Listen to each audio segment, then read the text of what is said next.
सबा एक मुल्क का नाम था। शायद कदीम ज़माने में सबा यमन का नाम हो, ये कहना मुश्किल है। मुल्क सबा में एक औरत हुकूमत करती थी। कहा जाता है कि एक मर्तबा हज़रत सुलेमान अलैहिस्सलाम का दरबार लगा हुआ था। इस दरबार में हर किस्म के चरिंद परिंद मौजूद थे, लेकिन इन जानवरों के दरमियान हदहद मौजूद नहीं था। हज़रत सुलेमान अलैहिस्सलाम को हुदहुद के हाजिर न होने पर कुछ परेशानी हुई। वो चारों तरफ नज़र दौड़ा रहे थे और हदहद को तलाश कर रहे थे।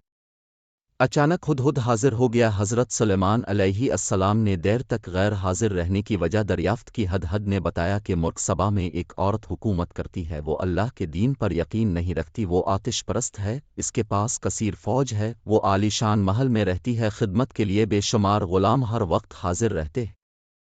हज़रत सुलेमान अलैहिस्सलाम ने हदहद की बातें गौर से सुनी और कहा कि मैं ये जानना चाहता हूँ कि जो कुछ तुम कह रहे हो सच है या झूठ। चुनांचे अपने मलिका सबा के नाम एक रुका लिखा। अपने सबसे पहले बिस्मिल्लाह लिखा और यूं तहरीर किया, ये ख़त सुलेमान की तरफ से है।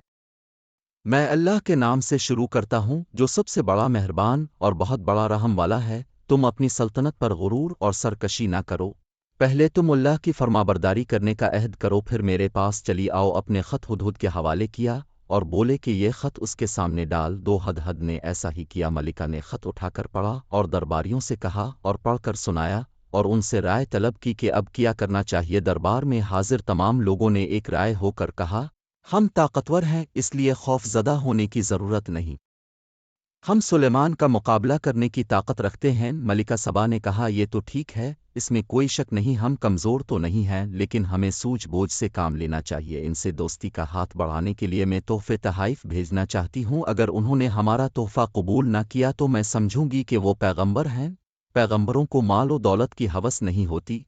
अगर उन्होंने तोहफ़ा कबूल किया तो मैं समझूंगी कि वो सिर्फ बादशाह हैं। बादशाहों को मुल्क गिरी की हवस होती है। मैं इस बात से खौफज़दा हूँ कि बादशाह जिस मुल्क में दाखिल होते हैं वहाँ तबाही मचा देते हैं, हर चीज़ को तबाह बर्बाद कर देते हैं। सामान लेकर खादिम हज़रत सुलेमान अलैहिस्सलाम की खिदमत में हाजिर हुआ तो आपने फरमाया कि मेरा मकसद ये नहीं जो मलिका ने समझा है। मेरे पास दौलत व हशमत की कमी नहीं है। खुदा ने मुझे बहुत कुछ दे रखा है। मैं चाहता हूँ कि मलिका मेरे हुक्म की तामील करते हुए मेरे पास चली आए। अगर उसने मेरे पास आने से इनकार किया तो मैं लश्कर लेकर पहुँच जाऊँगा। मलिका को रुसवाई उठानी पड़ेगी। खादिम ने हज़रत सुलेमान अलैहिस्सलाम का पैगाम मलिका तक पहुँचा दिया। मलिका ने रवानगी के लिए तैयारी शुरू कर दी। अब को मलिका की रवानगी की खबर मिल चुकी तो अपने जिन्नों से पूछा कि मलिका को यहाँ कौन ला सकता है। इनमें से एक जिन ने कहा कि मैं पलक झपकते ही मलिका को हाजिर कर सकता हूँ। अपने इजाज़त दी तो एक जिन तख्त समेत मलिका सबा को ले आया। हज़रत सुलेमान अलैहिस्सलाम ने अल्लाह का शुक्र अदा किया और हुक्म दिया कि इस तख्त की शक्ल बदल दी जाए।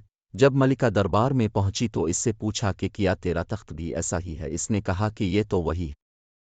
हज़रत सुलेमान अलैहिस्सलाम ने अपने महल को हैरत अंगेज़ तरीके से बड़ी हिकमत के साथ तामीर किया। महल का फ़र्श शीशे से तैयार किया। फ़र्श के नीचे पानी की नहरें बह रही थीं। ऐसा मालूम हो रहा था जैसे ये फ़र्श नहीं बल्कि पानी ही पानी है। जब मलिका सबा फ़र्श पर पाँव रखने ही वाली थी कि पीछे हट गई और अपने पाइंचे ऊपर चढ़ा लिए। एक खादिम ने मलिका की हरकत देखकर कहा कि ये पानी नजर आ रहा है, लेकिन पानी नहीं है बल्कि फर्श है। पाइंचे उठाने की जरूरत नहीं है। मलिका ये अजूबा देखकर दंग रह गई और कहने लगी, ए परवरदिगार, मैंने अपनी जान पर जुल्म किया है। मैं सुलेमान की बात मानती हूँ। अल्लाह ही तमाम कायनात का रब है। मलिका सबा हज़रत सुलेमान पर ईमान ले आई और अब से निकाह कर लिया।